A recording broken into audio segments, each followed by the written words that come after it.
Assalamu alaikum wa rahmatullah ta'ala wa barakatuh. Alors, comme je vous ai promis, كيما وعدتكم اليوم جيتكم في la vidéo.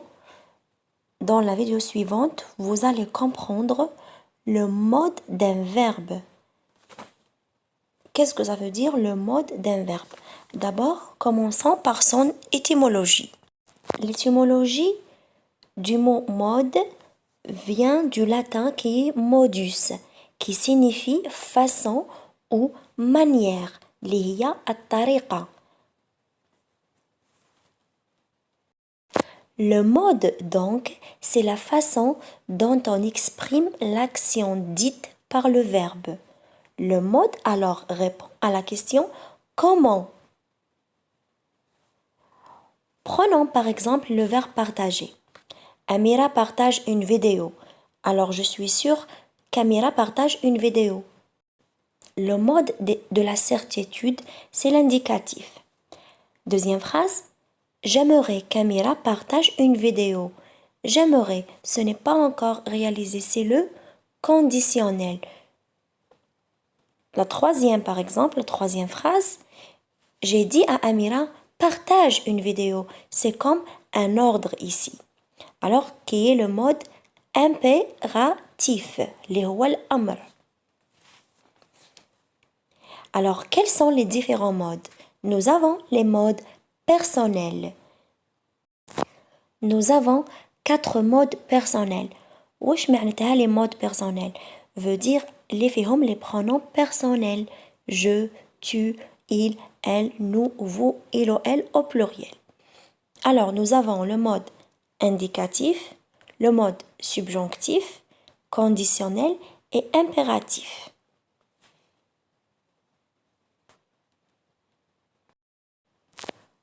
Et nous avons maintenant les modes impersonnels.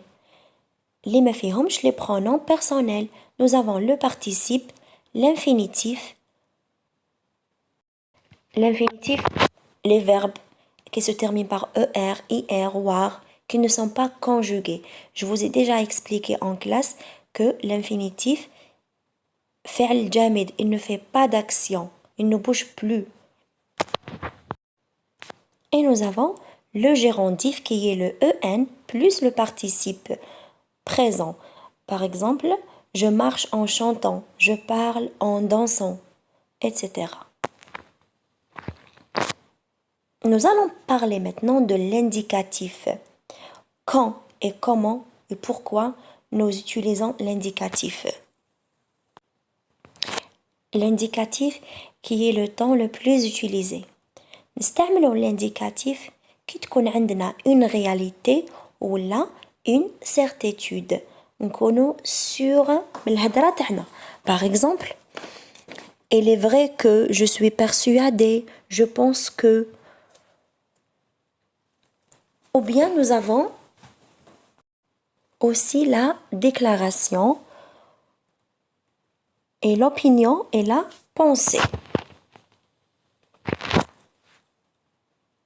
Je pense que, je crois que, je trouve que, etc.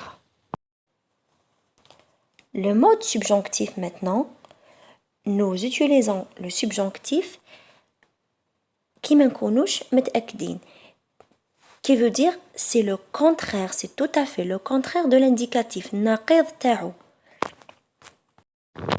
Arrivons maintenant au subjonctif. نستعمل le subjonctif كي نكون ماشي متأكدة من الكلام تاعي. Alors, عندنا نستعملوه في l'incertitude ou bien le doute. Je me doute que tu sois gentil avec moi, par exemple. نستعملوه aussi في la nécessité. Lorsqu'on dit il est nécessaire, et ainsi de suite. في les sentiments. Par exemple, نقول راني خايفة من كاش حاجة. Je crains que tu sois fâché. راني خايفة تكون زعفان, par exemple. Je répète la phrase. في les sentiments, نقولوا par exemple, je crains que tu sois fâché contre moi. Alors j'utilise ici le subjonctif. Aussi, lorsqu'il y a la négation. Exemple. je pense que tu es sincère. أنا أظن أنك جدي.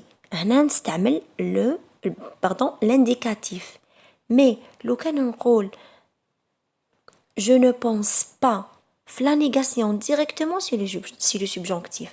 Je ne pense pas que tu sois sincère. Alors, l'indicatif, le contraire تاعو le subjonctif. عندنا aussi l'ordre ou bien le conseil. On utilise le subjonctif toujours. Par exemple, l'ordre j'exige que vous fassiez vos devoirs. Et c'est une obligation, un ordre. Un sentiment, par exemple, ma mère craint que je prenne froid. وصلنا l'impératif اللي هو زمن الأمر. L'impératif est un mode utilisé pour donner un ordre ou un conseil à une personne ou bien pour plusieurs personnes. La seule chose avec l'impératif, il ne se conjugue pas comme les autres modes avec tous les pronoms personnels, il se conjugue uniquement avec le tu, le vous et le nous. Arrivons au conditionnel.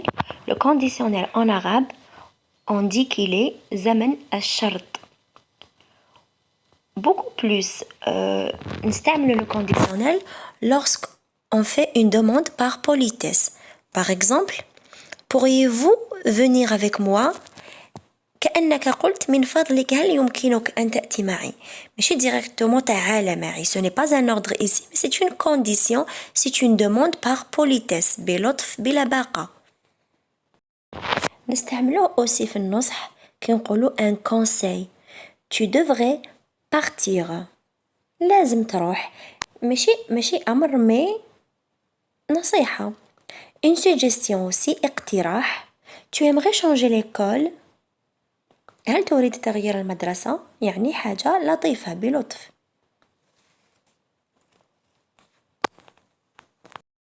Juste une information.